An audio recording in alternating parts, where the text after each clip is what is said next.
పండగ అని పేరు. ఎందుచేత అంటే ఈ భోగి పండగ వచ్చేటటువంటి సమయానికి వ్యవసాయదారులు పంటలు కోతలు కోస్తారు. ఆ పంట అంతా ఇంటికి వస్తుంది. ఆ ఇంటికి వచ్చినటువంటి పంట జాగ్రత్తగా ధాన్యాగారంలో నిల్వ చేసి మళ్లీ పంట వచ్చే పర్యంతము కూడా వాళ్ళ కుటుంబ సభ్యులందరూ సంతోషంగా ఆ ఆహారాన్ని తింటూ జీవితాన్ని గడుపుతారు. అలాగే కొంత పంటని విక్రయించినటువంటి కారణం చేత లభించినటువంటి ధనంతో సుఖాల్ని అనుభవిస్తారు. అందుకే భోగి పండగ అని పిలవడానికి కారణం ఏమిటి అంటే మనిషి బాహ్యమునందు సుఖపడడానికి కావలసినటువంటి ధాన్యమంతా కూడా వచ్చేటటువంటి కాలం. రెండు, దక్షిణాయనంలో ఒక ఇబ్బంది ఉంటుంది. శరదృతువు తర్వాత వచ్చేటటువంటి హేమంత ఋతువు అనారోగ్యకారకమైనటువంటి ఋతువులు. అసలు శరదృతువునైతే యముని యొక్క దంస్ట్ర బయటికి వచ్చినటువంటి కాలంగా శాస్త్రం పరిగణిస్తుంది. హేమంత ఋతువులో విశేషమైనటువంటి పొగమంచు ఉన్న కారణం చేత ఆరోగ్యానికి అంత సౌకర్యంగా ఉండదు. అంత మంచు మనిషి యొక్క శ్వాసకోశం మీద పనిచేసి అనారోగ్యానికి గురి చేస్తుంది. కానీ హేమంత ఋతువు దాటిపోయి ఇక వసంత ఋతువు రావడం ప్రారంభమయ్యేటటువంటి కాలం ఆసన్నమవుతోంది అనేటప్పటికే మనిషి ఆరోగ్యాన్ని సంతరించుకోవడానికి కావలసినటువంటి కాలం కూడా ఏర్పాటవుతుంది. అందుకే ఆ ఉత్తరాయణ పుణ్యకాలానికి ప్రారంభ సూచనగా ఉండేటటువంటి భోగి పండగ బాహ్యంలో ఆరోగ్యాన్ని కూడా ఇచ్చేటటువంటి ఆ కాలము ప్రారంభమవడానికి సంకేతం. ఇది బాహ్యమునందు భోగి. ఆంతరముగా విచారణ చేస్తే అసలు ఆ భోగి పండగకి ఉన్నటువంటి విశేషం చాలా చాలా గొప్పది. దక్షిణాయన పుణ్యకాలం యొక్క చిట్ట చివరి రోజు ఏది ఉంటుందో, మకర సంక్రాంతికి ముందు ఉండేటటువంటి రోజు ఏది ఉంటుందో అదే భోగి పండగ. అంటే ఈ తిథి నాడు భోగి పండగ రావాలి అనేటటువంటి నిర్ణయం ఉండదు. దక్షిణాయనం యొక్క చిట్ట చివరి రోజే భోగి పండగ వస్తుంది. మనకి శాస్త్ర ప్రకారంగా దక్షిణాయనం అంతా కూడా ఉపాసనా కాలం. అందుకే సూర్యుడు కర్కాటక రాశిలో ప్రవేశించినది మొదలు మళ్లీ మకర రాశిలోకి ప్రవేశించే పర్యంతం మధ్యలో ఉండేటటువంటి కాలం అంతా కూడా చాలా గొప్ప గొప్ప నైమిత్తిక తిథులతో కూడుకున్నదై ఉంటుంది. విఘ్నేశ్వర చతుర్థి, అలాగే శరత్కాలంలో వచ్చేటటువంటి అమ్మవారి ఉపాసన, శ్రావణ మాసంలో వచ్చేటటువంటి మంగళగౌరీ వ్రతాలు, శ్రావణ మాసంలో చేసేటటువంటి వరలక్ష్మీ వ్రతం, అలాగే కార్తీక మాసంలో చేసేటటువంటి విశేషమైనటువంటి వ్రతాలు, సాలగ్రామ దానాలు, దీపదానాలు, ఇవన్నీ దేని కొరకు ఉద్దేశింపబడ్డాయి అంటే మనిషి పుణ్యకర్మాచరణం చేసి ఆయా నైమిత్తిక తిథులలో కాలమునందు ఏ కార్యక్రమాన్ని నిర్వర్తించాలో ఆ కార్యక్రమాన్ని నిర్వర్తించినటువంటి కారణం చేత విశేషమైనటువంటి పుణ్యాన్ని సంతరించుకుంటాడు.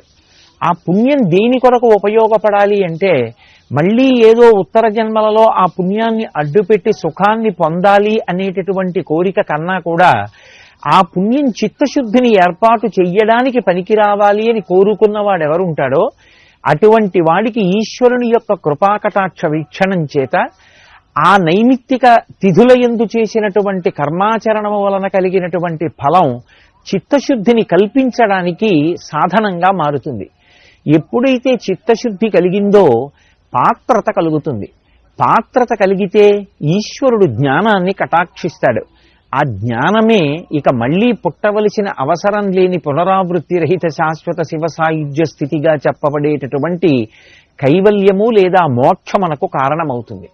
విహిత కర్మాచరణం చెయ్యడానికి కావలసినటువంటి నైమిత్తిక తిథులన్నీ కూడా విశేషమైనటువంటి సమాహార స్వరూపంతో ఉండేది దక్షిణాయన పుణ్యకాలంలో. అందుకే దక్షిణాయనంలో చేసినటువంటి ఉపాసన యొక్క సిద్ధి ఎప్పుడు జరుగుతుంది అంటే ఉత్తరాయణంలో జరుగుతుంది.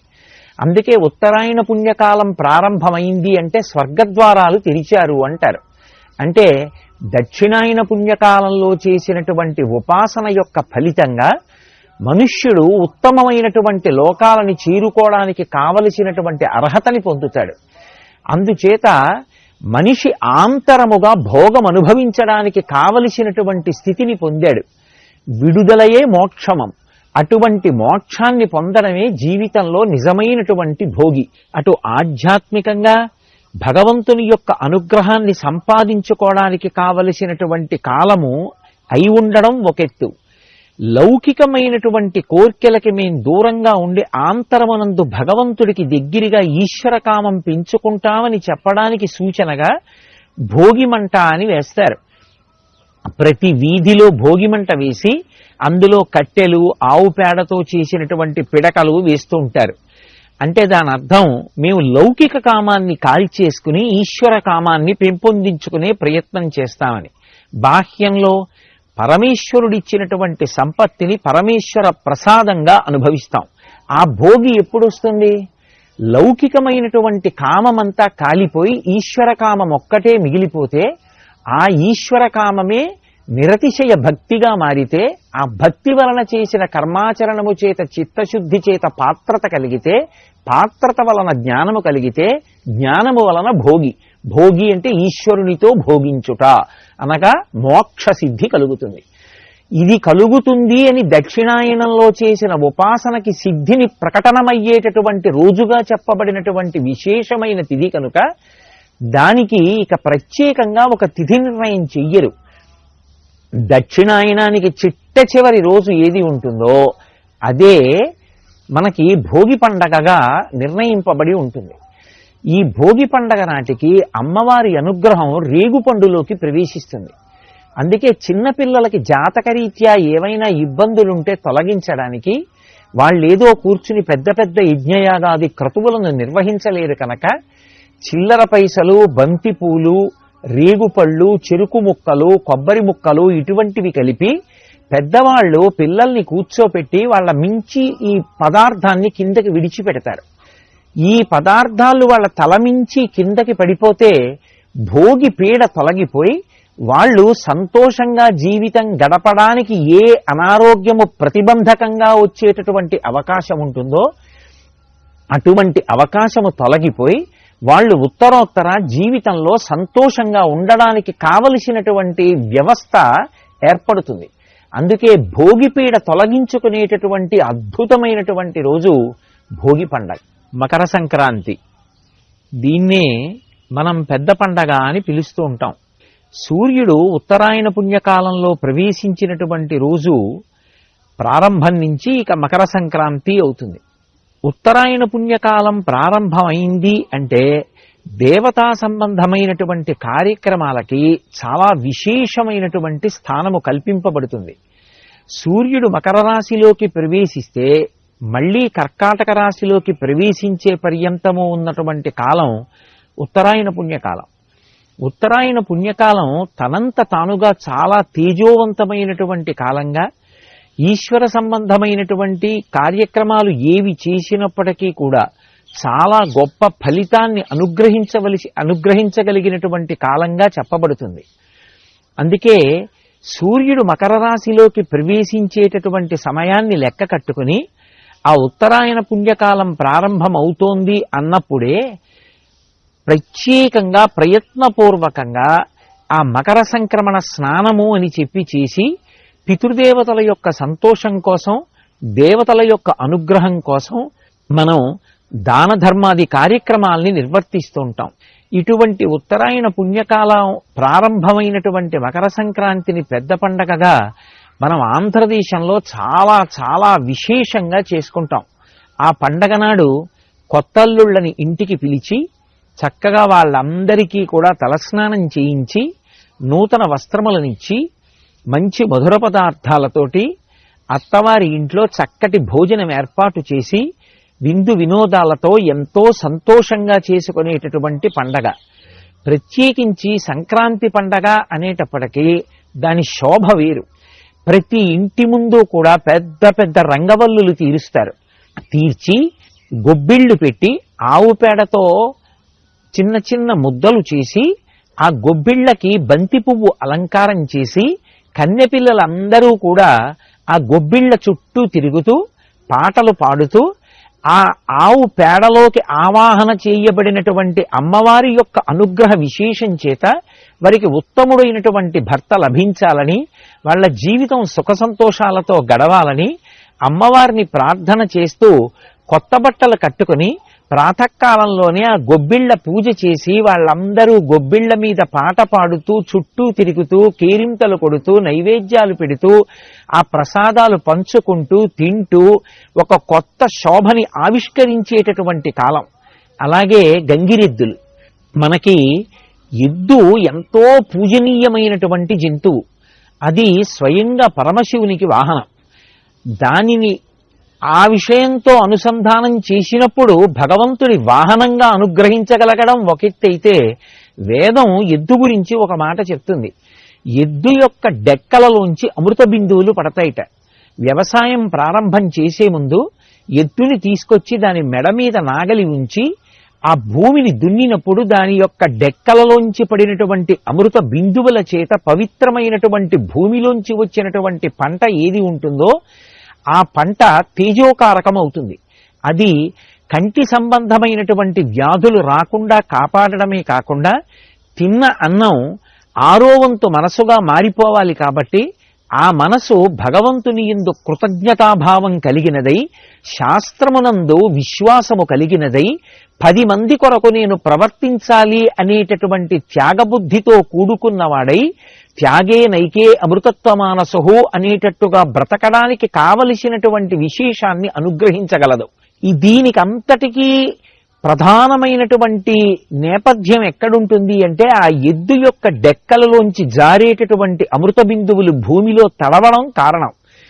అందుకే ఏరువాక పౌర్ణమి అని ఎద్దుని నాగలి కట్టి దున్నించేటటువంటి కాలం పర్వమైతే, మనకి అలా అనుగ్రహించినటువంటి ఆ ఎద్దుని మళ్ళీ ప్రత్యేకంగా అలంకారం చేసి గంగిరెద్దులుగా ఇంటి ముందుకు తీసుకొస్తారు.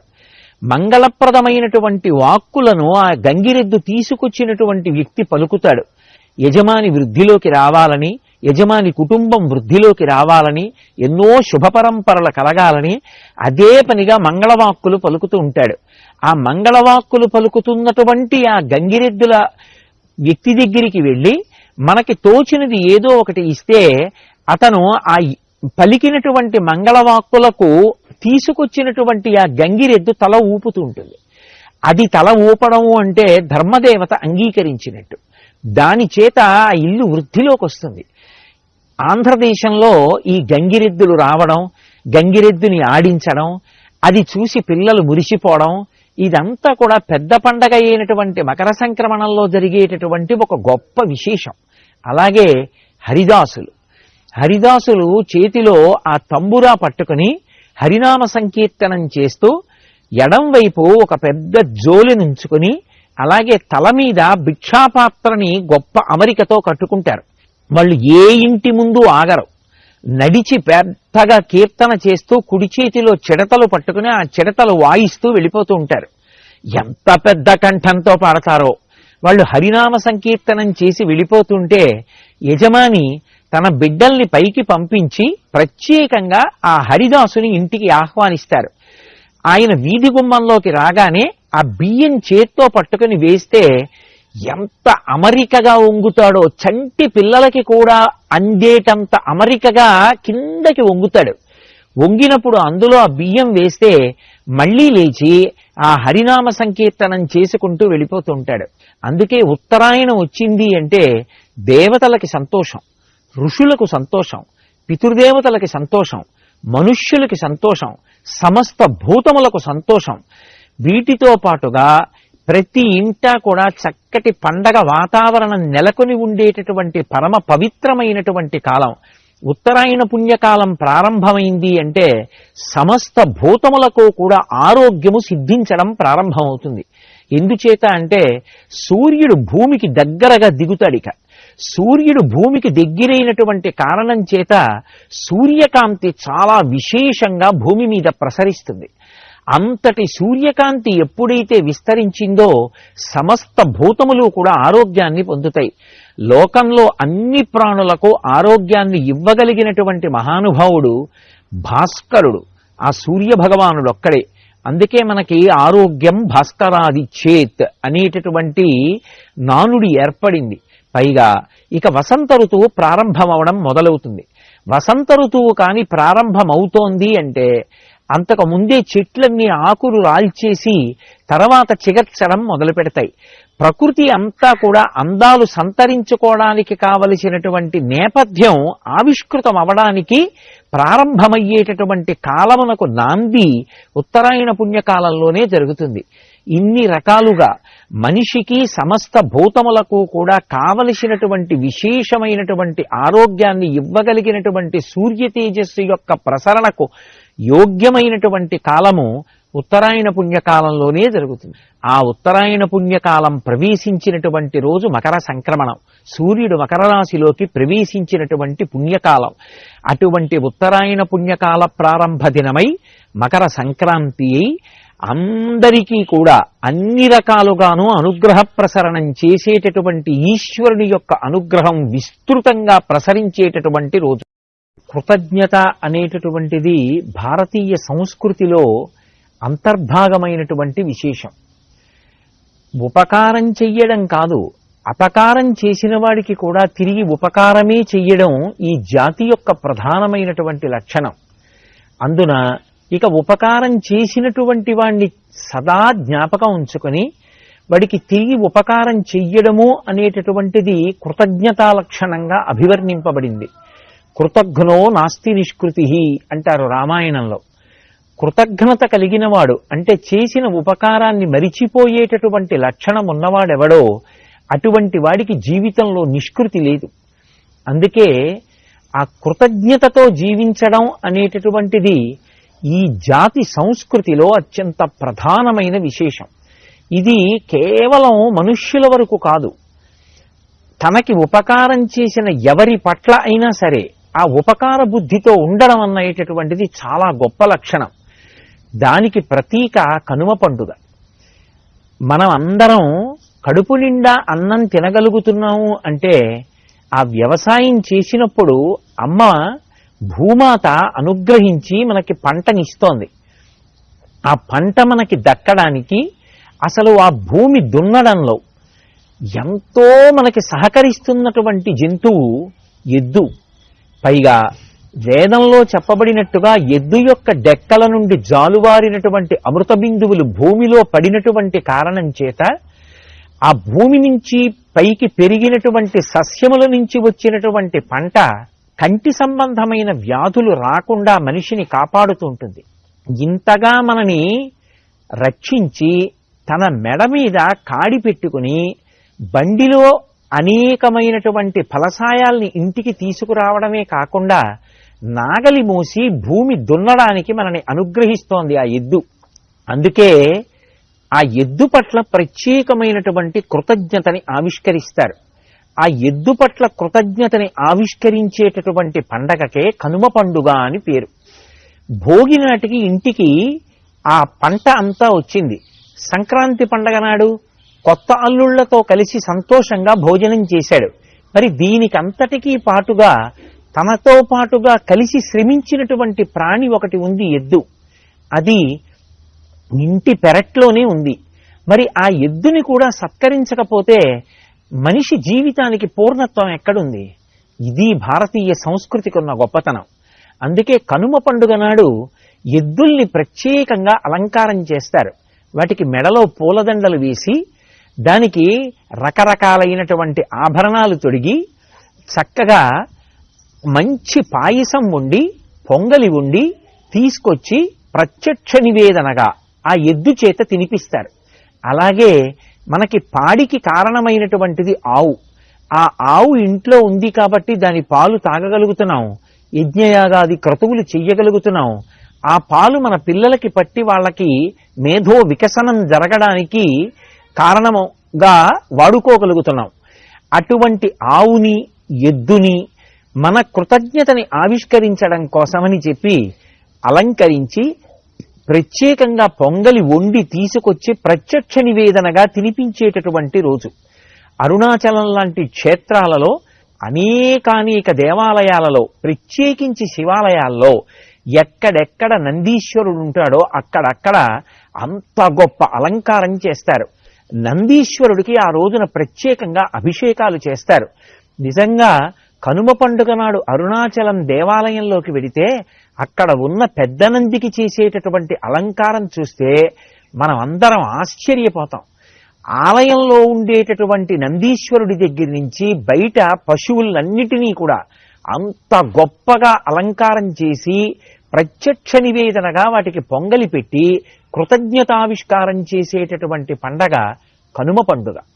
ఆ కృతజ్ఞత బుద్ధి మనుష్యుల యందు పెరిగిన నాడు నాగరికత సంస్కృతి పరిఢవిల్లుతాయి. అందుకే కనుమ పండుగని మనందరం కూడా అటువంటి భావనతోటే చక్కగా నిర్వర్తించుకొని భారతీయ సంస్కృతి ఉద్దీపనానికి కారణభూతులం అవుదాం. అలా బుద్ధి ప్రచోదనం చేసి అనుగ్రహించవలసినదిగా శ్రీవేంకటేశ్వరుడి పాదములు పట్టి ప్రార్థన చేస్తూ ఓం నమో వెంకటేశాయ.